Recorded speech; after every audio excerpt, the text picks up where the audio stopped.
السلام علیکم۔ آج کا میرا یہ لیکچر ہے کلاس 6 کے لیے اردو الف کا۔ آج کا ہمارا ٹاپک ہے بادل کا گیت۔ آج ہم کریں گے اس کا خلاصہ اور مرکزی خیال۔ خلاصہ اس طرح سے ہے کہ اس نظم میں شاعر نے ہمیں اشعار کی صورت میں بادل سے متعلق اہم معلومات فراہم کی ہیں۔ شاعر نے بتایا ہے کہ سمندروں کی گہرائیوں سے پانی کس طرح بخارات بن کر اوپر اٹھتا ہے اور یہ بخارات بادل کی صورت اختیار کرتے ہیں۔ بادل بارش برسانے کا سبب بنتے ہیں اور بارش ہماری زمین پر کس طرح نظر انداز ہوتی ہے۔ شاعر نے بادل کی کہانی بادل کی زبانی اس طرح بیان کی ہے کہ میرا گھر لہروں کی پرچھائیوں اور سمندر کی گہرائیوں میں تھا۔ ایک روز شوخ تپتی شعاعوں نے مجھے تارے دکھانے اور ہواؤں میں اڑانے کے سہانے سپنے دکھائے۔ یوں ستاروں کی دھن میں نے اپنا مسکن چھوڑا تو ہواؤں نے مجھے شاخوں پر بٹھایا۔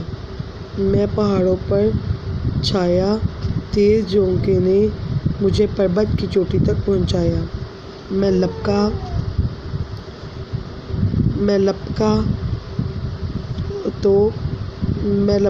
تو پربت نے مجھ کو دھکیلا، پربت کے ساتھ گرجا اور کھیلا۔ یہ کھیل ختم ہوا تو پہاڑوں نے پٹ کھا، پھر ہوا کی پریاں مجھے میدانوں کی طرف لے گئیں۔ جب میں تھک گیا تو زور سے بلبلایا، ہواؤں کو اپنی بجلی کا جھٹکا دکھایا۔ کبھی لپکا اور پلٹا، کبھی گرجا اور چمکا، کبھی دھواں بن کے چھایا۔ کسی کو بھی میرے رنج کا دکھ نہ تھا۔ آخرکار میں روتا ہوا زمین پر آ گیا، مگر جب میں رویا تو دنیا مسکرانے لگی۔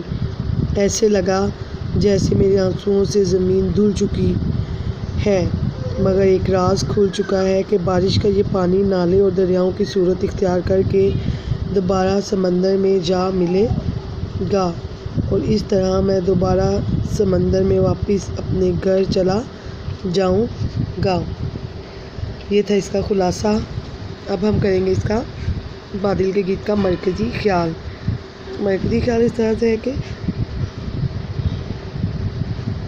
نظم ہے تو نظم کا مرکزی خیال 5 سے 6 لائنوں کا بہت ہوگا، ٹھیک ہے، 4 سے 5 لائنوں کا۔ اس نظم میں شاعر ایک بادل کی داستان بیان کرتا ہے کہ وہ سمندر کی گہرائیوں میں آباد تھا۔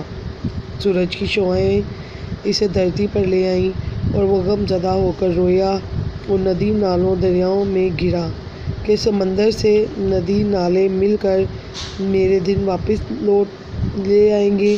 اس نظم کے ذریعے شاعر نے انسان کی حقیقت کو واضح کیا ہے کہ انسان کا خمیر جس مٹی سے بنتا ہے، دنیا میں اپنی زندگی گزار کر آخرکار اسی مٹی میں جا ملتا ہے۔